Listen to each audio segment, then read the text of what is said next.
Bismillahirrahmanirrahim. Assalamualaikum warahmatullahi wabarakatuh. Alhamdulillahillazi alafa baina qulubina fa asbahna bi ni'mati ikhwana. Asyhadu an la ilaha illallah wahdahu la syarikalah wa asyhadu anna Muhammadan abduhu wa rasuluhu la nabiyya ba'dah. Allahumma shalli wa sallim ala sayidina Muhammad wa ala alihi wa ashabihi ajmain, amma ba'd. Ayuhal hadirun ittaqullaha haqqa tuqatih wa la tamutunna illa wa antum muslimun. Shadaqallahul azim. Anak semuanya dirahmati Allah Subhanahu wa taala, khususnya seluruh santri kelas 12 SMA Islam Terpadu Baitus Salam Tajur Halang Bogor yang saat ini sedang mengikuti LKMD atau latihan kader Mujahid Dakwah. Pada hari ini, hari Rabu tanggal 6 Mei 2020 bertepatan dengan hari atau tanggal 13 Ramadan 1441 Hijriah. Materi yang akan disampaikan oleh Ustadz hari ini yaitu adalah ahamiyatut tarbiyah atau pentingnya tarbiyah. Agar kalian perhatikan dengan baik, catat yang penting-penting, dan Ustadz sudah sediakan pertanyaan di akhir daripada materi tersebut agar kalian lebih mendalami materi dengan baik. Baiklah, kita mulai tentang ahamiyatut tarbiyah. Latar belakangnya adalah kondisi bangsa Arab sebelum Rasulullah SAW dihadirkan, yaitu awal daripada kota Mekah dipimpin oleh Nabiullah Ismail alaihissalam. Selama dalam hidupnya sampai usia 150 tahun, beliau mengajarkan, menanamkan tauhid kepada masyarakat Mekah. Hanya sayangnya setelah beliau wafat sampai Rasulullah SAW hadir, jaraknya begitu jauh, kurang lebih 2500 tahun, sehingga terjadi kekosongan dan terjadi penyimpangan tengah masyarakat. Seperti digambarkan Allah Subhanahu wa taala dalam surah Yasin ayat 6, auzubillahi minasyaitonirrajim, litunzira qauman ma unzira abauhum fahum ghafilun. Agar kamu memberikan peringatan kepada kaum yang bapak-bapaknya ini lalai daripada peringatan dari Allah Subhanahu wa taala. Dan murabi pertama Nabi Ismail alaihissalam dilanjutkan dengan murabi kedua Rasulullah sallallahu alaihi wasallam dengan jarak 2500 tahun, ya. Maka kemudian Rasulullah mengemban amanah dari Allah Subhanahu wa taala sebagai Rasul Allah. Di mana pada saat itu kondisi Mekah dalam keadaan politik bayang-bayang dua raksasa besar, bangsa besar Romawi dan Persia, juga kehidupan ekonomi yang juga hanya dikuasai segelintir orang saja, sebagian besar hidup dalam kemiskinan, mengakarnya riba di tengah masyarakat, kemudian segi moral terjadinya banyak penyimpangan moral dan sebagainya, perjudian, banyak yang melakukan pernikahan yang jahiliyah dan juga minuman keras beredar di mana-mana. Inilah kondisi masyarakat Mekah yang juga bisa disebut sebagai kondisi jahiliyah. Ya. Nah, kita lihat bahwa gambaran masyarakat jahiliyah yang pertama adalah al-jahlu, bodoh. Kita lihat kebodohan tengah masyarakat jahiliyah tersebut, ya, karena sebagian besar tidak bisa baca dan tulis. Dan juga disebut juga berada dalam kegelapan. Seperti dalam surah Al-Baqarah, ya, minaz zulumati ilan nur. Ya. Ini kegelapan. Dan juga sungguhnya yang paling mendasar adalah mereka tidak mengenal Allah secara benar.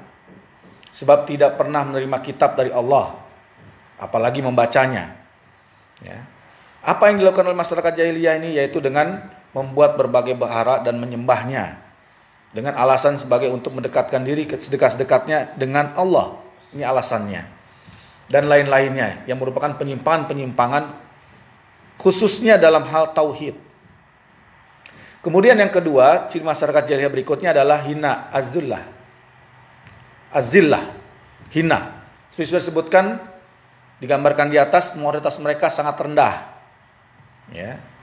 Bagaimana prosesi merajalela, minuman keras sudah menjadi kebiasaan, seorang budak wanita melarikan anak dari majikannya, dan sebagainya. Bahkan Al-Quran menyebutnya kehinaan ini dengan asfalas safilin, ya, dalam surah At-Tin. Dan juga menggambarkan bagaimana masyarakat jahiliyah yang hina ini, ya, menghinakan dirinya dalam makhluk, yaitu berhala. Selanjutnya yang ketiga adalah dalam keadaan lemah, ad-dofu. Ya. Kenapa lemah? Sebab selama bertahun-tahun, berpuluh-puluh tahun, ya, hidup di bawah bayang-bayang dua kerajaan besar Romawi dan Persia yang memperlakukan perbudakan, ya, penindasan. Nah, ini bahkan menjadi melemahkan struktur masyarakat pada umumnya. Ya. Kemudian ciri masyarakat jahiliyah berikutnya yaitu adalah perpecahan al-firqah. Ya, al-firqah. Mereka terpecah-pecah ke dalam berbagai kerajaan-kerajaan dan kabilah-kabilah. Ya. Ini perpecahan yang terjadi. Jadi mementingkan golongannya, bahkan terjadi pertikaian di antara golongan-golongannya karena fanatismenya. Ya.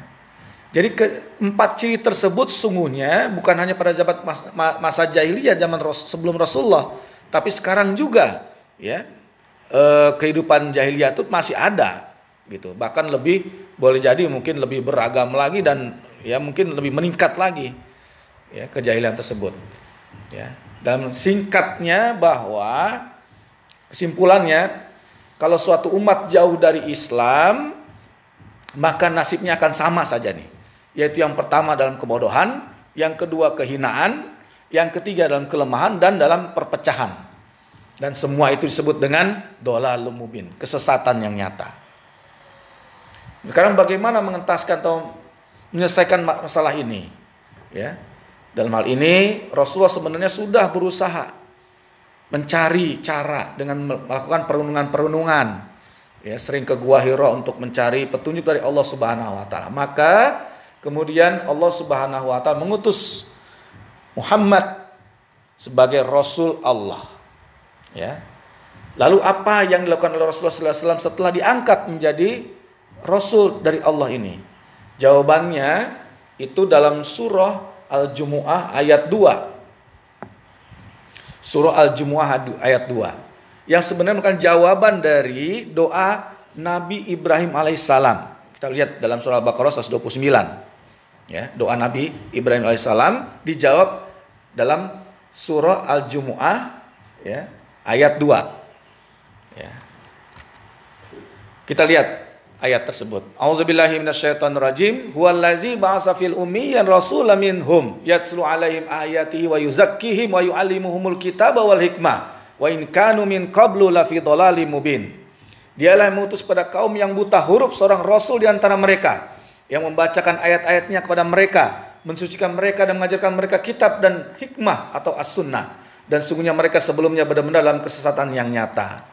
Perhatikan bagian dari ayat ini, yaitu yatslu alaihim ayatihi wa yuzakkihim wa yu'allimuhumul kitaba wal hikmah. Itu semua adalah at-tarbiyah. Maka kita lihat kesimpulannya dari ayat tersebut, Al-Jumu'ah ayat 2, ada 3 komponen tarbiyah. Yang pertama adalah at-tilawah, membacakan atau menyampaikan. Yang kedua adalah at-tazkiyah, membersihkan. Dan yang ketiga adalah at-ta'limul minhaj, mengajarkan pedoman. Yang dimaksudkan minhaj atau pedoman ini adalah Al-Quran dan As-Sunnah. Kita lihat dari yang pertama, at-tilawah. Ayat-ayat yang pertama dan kedua turun berkaitan dengan membaca dan menulis. Ya. Lihat wahyu yang pertama surah apa? Al-Alaq. Ya. Iqra bismi rabbikal ladzi khalaq. Khalaqal insana min 'alaq. Iqra wa rabbukal akram allazi 'allama bil qalam 'allamal insana ma lam ya'lam. Kemudian surah yang kedua yang turun adalah surah Al-Qalam. Surah Al-Qalam artinya apa? Pena. Artinya apa di situ? Bahwa Allah Subhanahu wa taala, ya, mengawalinya dengan memerintahkan untuk membaca dan menulis. Belajar membaca ayat-ayat Allah, ayat-ayat kauniyah dan juga ayat-ayat kauliyah untuk kita jadikan pedoman dalam kehidupan ini. Kemudian yang kedua adalah at-tazkiyah, membersihkan. Apa yang dibersihkan? Yaitu adalah akhlak yang kotor. dari perbuatan-perbuatan jahiliyah. Ya. Maka disebutkannya dalam surah Al-Baqarah 257, mengeluarkan mereka dari kegelapan jahiliyah kepada cahaya Islam. Ya. Di mana Islam ini adalah merupakan agama yang bersih. Ya, memperhatikan kebersihan baik secara fisik maupun secara batin. Dan selanjutnya yang ketiga adalah ta'limul minhaj, mengajarkan pedoman. Dia setelah dibersihkan baik secara batinnya maupun secara jasadiah, ya, khususnya secara batinnya, maka al-minhaj ini masuk untuk bisa diterima, ya. Al-minhaj itu apa? Al-Quran, as-sunnah, ya, tambah dengan sirah, ya. Sehingga dengan demikian maka hati yang sudah bersih ini kemudian dia akan mampu menerima pedoman dari Allah Subhanahu wa taala dengan baik. Maka kemudian hasil daripada tarbiyah itu adalah an-nikmatul kubra. Bagi yang telah menjalani proses tarbiyah tersebut, ya, akan mendapatkan karunia nikmat yang besar dari Allah Subhanahu wa taala. Apa itu? Yang pertama adalah dari bangsa yang bodoh menjadi bangsa yang berilmu, berperadaban. Kemudian dari kondisi yang hina menjadi mulia, ya. Dari kondisi yang lemah menjadi kuat. Dari kondisi yang berpecah belah menjadi satu kesatuan yang kokoh. Inilah nikmat yang besar karena mendapatkan tarbiyah dari Allah Subhanahu wa taala lewat Rasulullah sallallahu alaihi wasallam. Anak semua yang dirahmati Allah Subhanahu wa taala, itu gambaran tentang tarbiyah yang dilakukan Rasulullah di masa sahabat dan terus dilakukan setelahnya sampai kita saat ini, ya, sampai akhir zaman, ya, tarbiyah harus diikuti. Apa jadinya manusia tanpa tarbiyah? Ya, akan mendapatkan juga atau mengalami seperti tadi, ya, kekosongan tadi yang menyebabkan penyimpangan. Maka oleh sebab itu kita harus menjalani tarbiyah, ya. Seperti halnya bagaimana para sahabat, ya, di masa Rasulullah yang sebelumnya menjalani kehidupan kegelapan menjadi terang benderang dengan tarbiyah oleh Rasulullah sallallahu alaihi wasallam. Dan selanjutnya tarbiyah ini dilanjutkan oleh umat Rasulullah sallallahu alaihi wasallam, ya.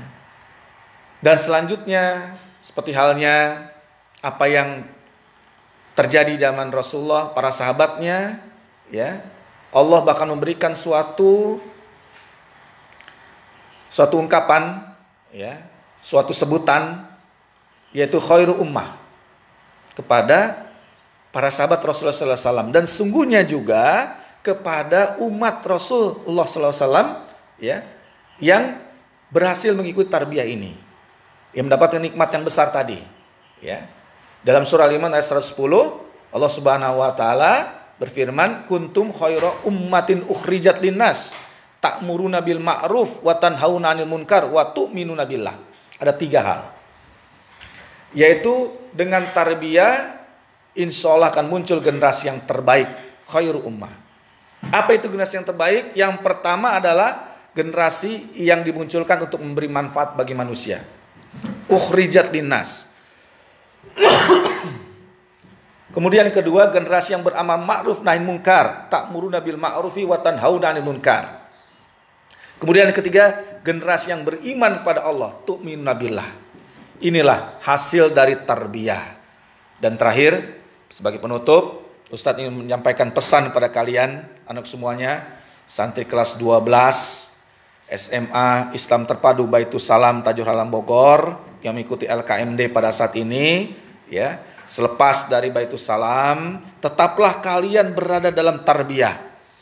Ikuti kegiatan-kegiatan tarbiyah, ya, di kampus-kampus kalian nanti selepas kalian dari Baitus Salam melanjutkan pendidikan yang lebih tinggi, ya. Jangan tinggalkan tarbiyah karena ini akan yang menjaga kalian, ya, yang akan menuntun kalian, ya, sehingga kalian tetap dalam koridor, ya, tuntunan Islam yang baik, ya. Maka caranya gimana? Ya, ketika kalian berada dalam kampus, ya, carilah lingkungan yang baik, bi'ah solihah, lingkungan yang baik, cari teman-teman yang baik, berkumpul dengan sahabat-sahabat yang baik, ya. Gampang ciri-cirinya, lihat mereka yang dekat dengan masjid, ya, sering ke masjid, ya, hatinya cinta dengan masjid.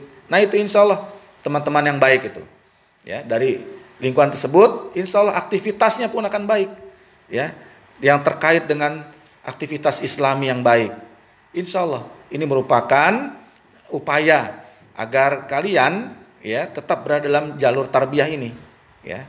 Dan Ustadz doakan semoga Allah Subhanahu wa taala menjaga diri-diri kalian senantiasa berada dalam lindungan Allah Subhanahu wa taala, dalam bimbingan Allah Subhanahu wa taala, dan kalian berhasil meraih cita-cita kalian yang terbaik, ya. Dan juga terutama sekali, ya, Ustadz doakan kalian selalu berada dalam tarbiyah Islamiyah. Semoga apa yang Ustadz sampaikan pada saat ini bermanfaat dan mendatangkan keberkahan dari Allah Subhanahu wa taala, khususnya dalam kondisi sekarang ini kita sedang diuji dengan pandemi Covid-19 yang semoga kita semua dapat melaluinya dengan baik. Khususnya dalam bulan Ramadan ini kita bisa menjalankan ibadah Ramadan dengan sebaik-baiknya, kita meraih derajat takwa dari Allah Subhanahu wa taala. Sekian, Assalamualaikum warahmatullahi wabarakatuh.